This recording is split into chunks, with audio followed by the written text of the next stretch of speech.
Hey everyone, and welcome back for another deep dive. This time we are going to be taking a look at Mike Maloney's guide to investing in gold and silver, Okay.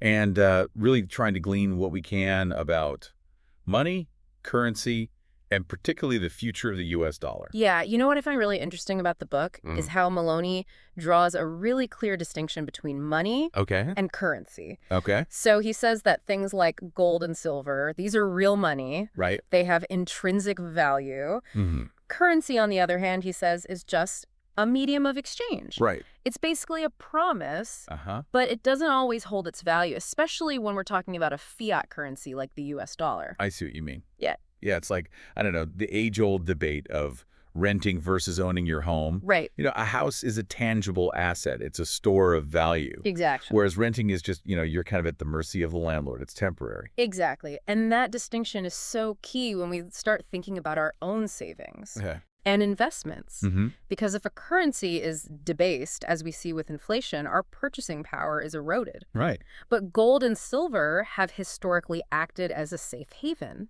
Okay. They are a store of value that can help weather those economic storms. I see where you're going with this. Yeah. So is Maloney saying that gold and silver are the answer to all of our economic worries these days? I mean, is this just a history lesson? Or does this ancient stuff really still apply in our modern digital world? Well, you know what's really interesting is Maloney argues that these aren't just like dusty history lessons. Okay. These are patterns that repeat throughout history. Mm-hmm. And he goes into several of what he calls these heavyweight bouts between money and currency. Okay. And the parallels to today's economic climate, I think, are pretty striking. Like what? Well, for example, he talks about ancient Athens, Okay. where they debased their silver coinage to fund a war. Oh. And that led to economic collapse. Ouch. Yeah, that hits a little close to home these days when you hear all the talk about government spending and deficits. Right. And then there's the Roman Empire. Okay. You know, centuries of currency manipulation, Oh.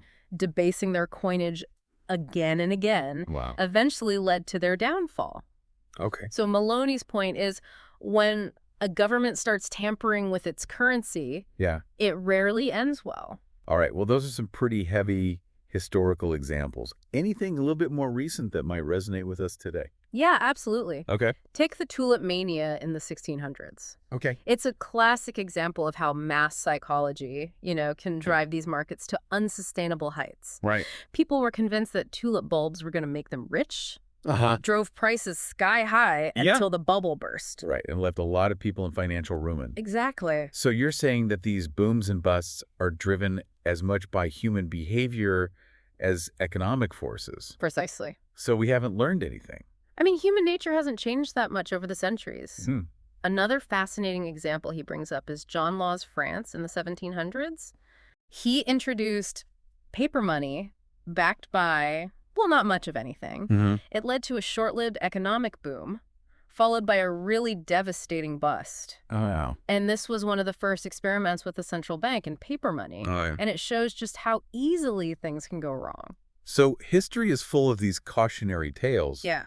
But what does all this have to do with us? I mean, our everyday lives? Maloney believes that recognizing these historical patterns is Yeah. key to navigating today's financial world. Okay. It's all about understanding the risks Okay. and learning how to protect ourselves. Okay. I'm starting to see the connections here.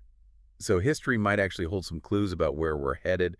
But what about the United States specifically? Where does the Fed fit into all of this? The Fed. Well, creation is shrouded in, let's say, interesting circumstances. Okay. Do you remember the panic of 1907? Vaguely. Well, a group of very powerful bankers gathered in secret to shape the financial system, Mm-hmm. and that led to the creation of the Federal Reserve. Wait, so a bunch of bankers created this system that controls the nation's money supply. Doesn't that seem a little, I don't know, shady? It certainly raises some questions, and Maloney points this out. Yeah. He talks about how there was this illusion of a gold standard. Okay. You see, fractional reserve banking combined with the central bank What? allowed for this massive expansion of the currency supply, even though it was supposedly backed by gold. Hold on. Fractional reserve banking. I'm not sure I follow you there. Can you break that down a little bit? Sure, so imagine you deposit $100 in the bank. Okay. They're required to keep a fraction of that, say 10%, in reserve. Mm-hmm. The rest they can lend out. Okay. The borrower then deposits that loan into another bank, Uh-huh. and that cycle just repeats itself. Wow. And this creates new money in the system without actually having any new gold to back it up. So it's like financial alchemy.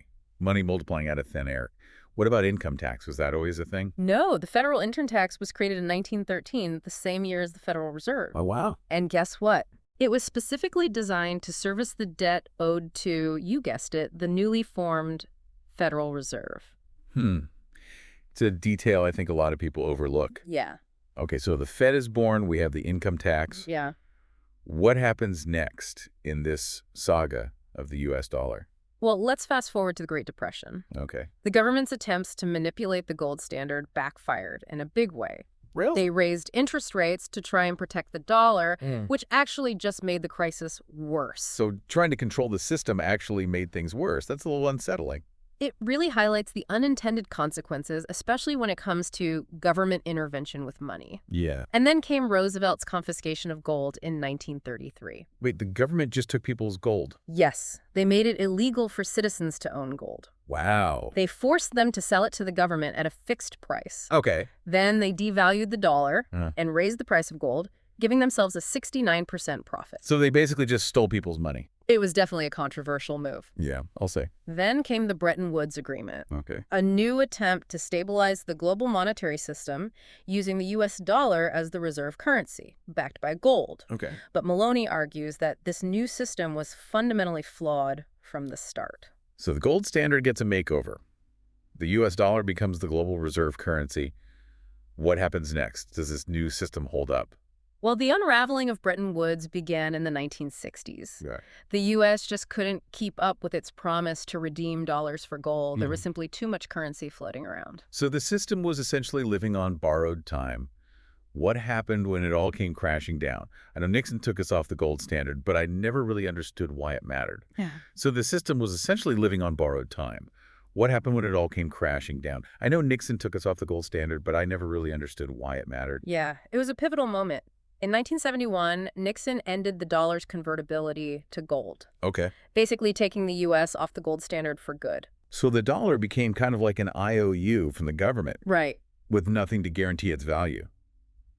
What kind of impact did that have?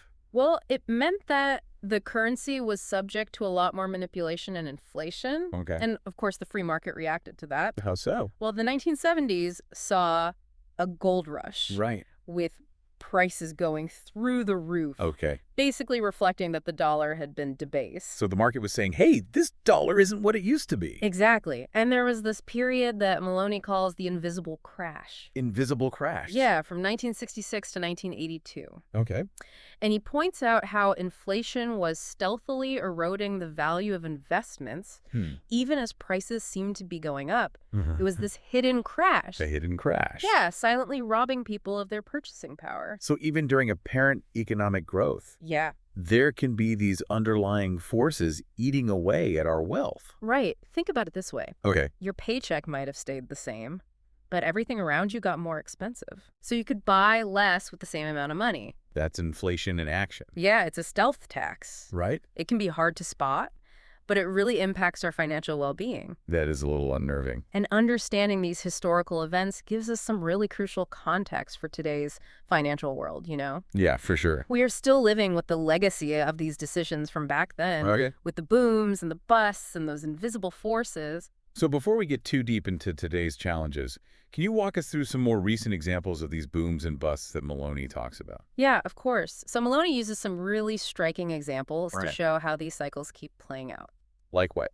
Well, there's the 1987 stock market crash, for instance. Right. It was triggered by the Fed's efforts to try and control inflation, which shows how even well-intentioned central bank policies can have these totally unexpected consequences. It's like trying to balance a house of cards. You know? Yeah, Fix one problem, another one pops up. exactly. And then there's the real estate roller coaster. Okay. Maloney tells this really relatable story about his friend's house in L.A. Okay. to illustrate how real estate bubbles inflate and burst. So it's not just stocks that are prone to these cycles. Oh, no, real estate, too. Okay. Her home value went way up in the 80s, Uh-huh. fueled by easy credit, and then it plummeted when the market corrected. Makes sense. Yeah. And of course, who could forget the dot-com bubble Right.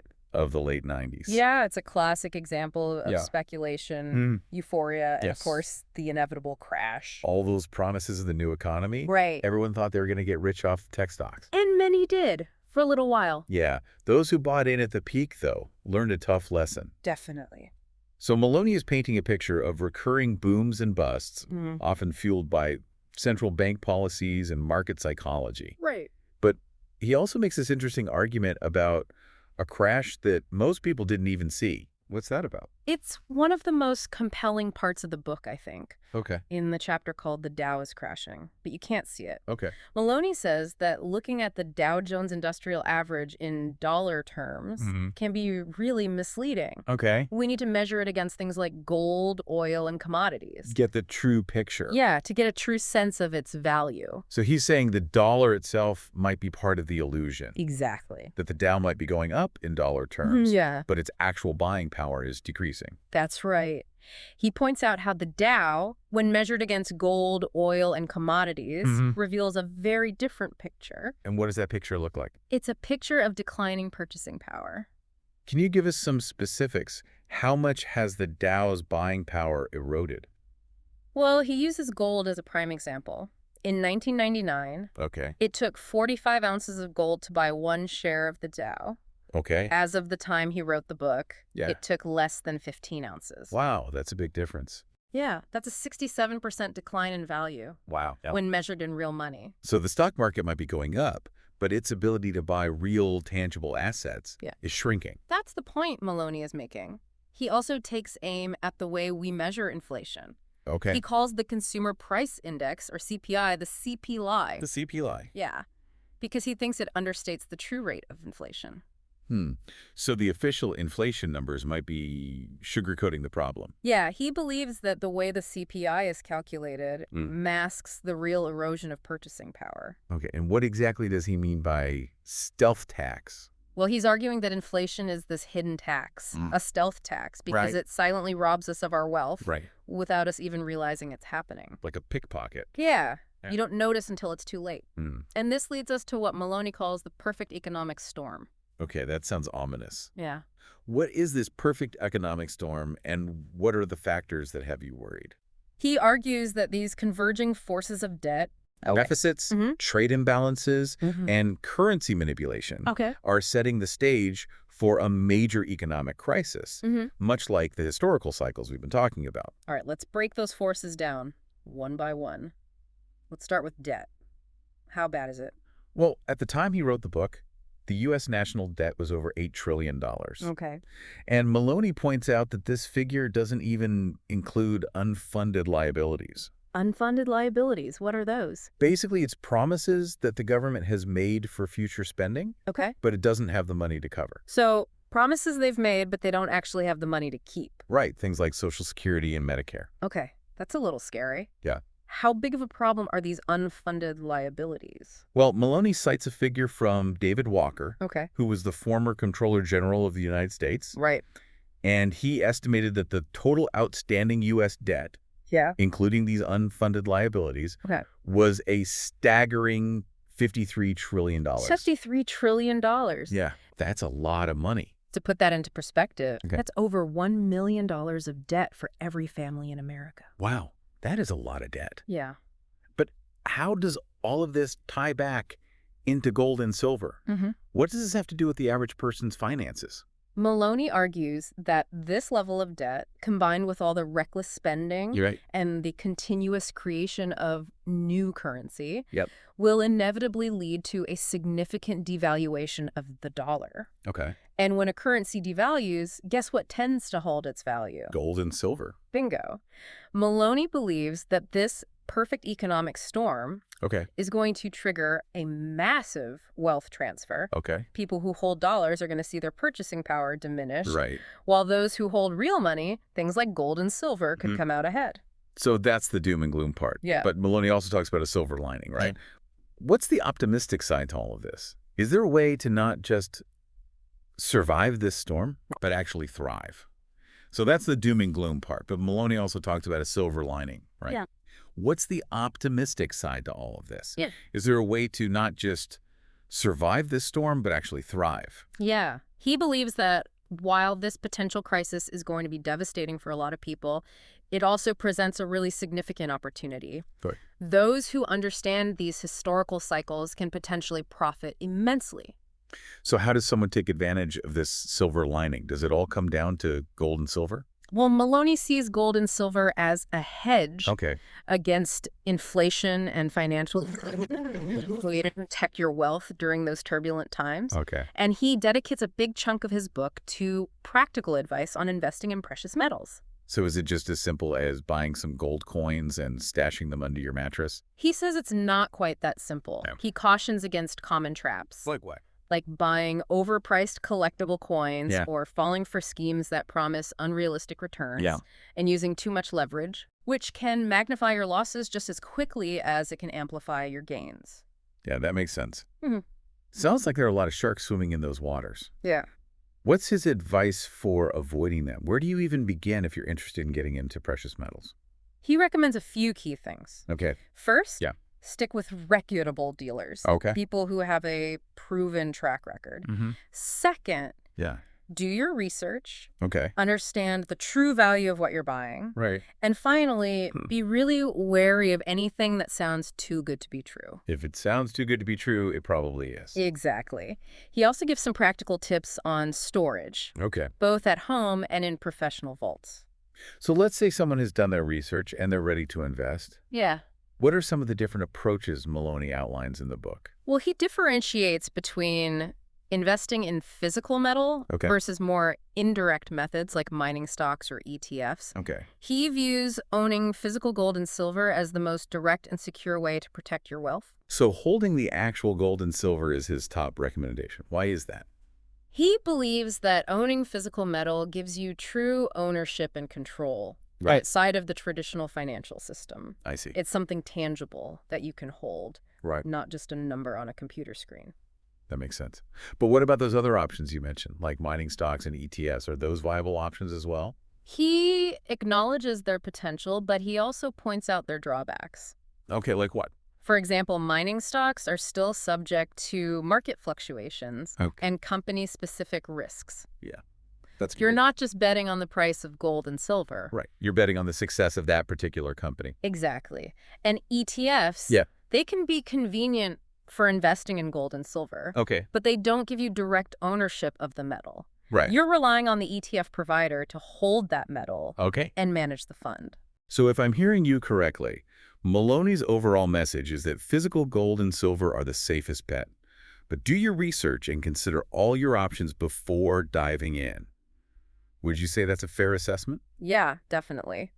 He stresses the importance of having a clear goal, understanding your risk tolerance, and then choosing the approach that works best for you. Your individual needs and circumstances. Exactly. And he even includes a really helpful worksheet in the book to guide readers through this process. That's awesome.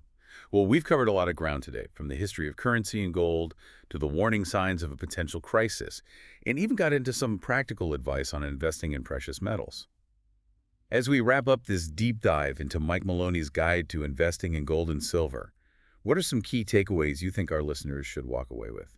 Maloney's book really drives home the point that history repeats itself. Especially when it comes to things like currency debasement and economic cycles. We see those patterns over and over. And recognizing those patterns can help us make better financial decisions. And potentially protect our wealth, It's all about being informed. Exactly. He also makes a really strong case that our current economic climate is looking a lot like past crises. For sure. Which suggests that a major wealth transfer could be on the horizon. That is definitely food for thought. Yeah. So before we sign off, what's one final thought-provoking question you'd leave our listeners with? Something to ponder as they consider their own financial journey. If history is any guide, the next few years could bring some really dramatic changes to the global financial system. And the choices that we make today about how we understand things like money, value, and risk are going to have a huge impact on our financial well-being down the road. That's a great point. So the question is, are you prepared to weather those potential storms and come out stronger on the other side? That's a great question for all of us to consider. Thanks for joining us for this deep dive, and we'll see you next time.